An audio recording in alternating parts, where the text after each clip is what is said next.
Welcome to Max's Culinary Creations. This evening we will be doing crab and lemon spaghetti with peas. So what we want to do first is just drop our wholemeal spaghetti into some boiling water and let that go for about 12 minutes. Going to add a little dash of rapeseed oil. I'm just going to add the leek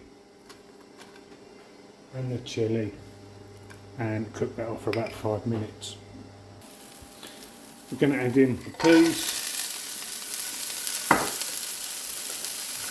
the garlic granules,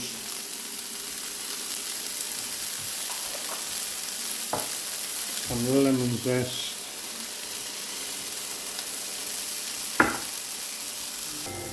and lemon juice.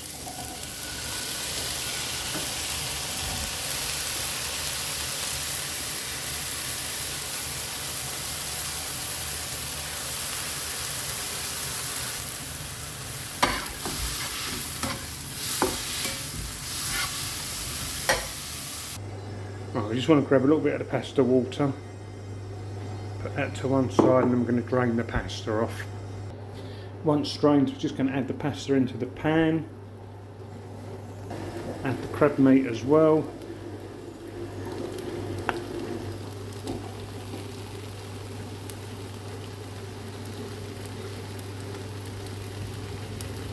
And mix that all together. We're just going to add that little bit of pasta water in. Now we're just going to serve this up and enjoy.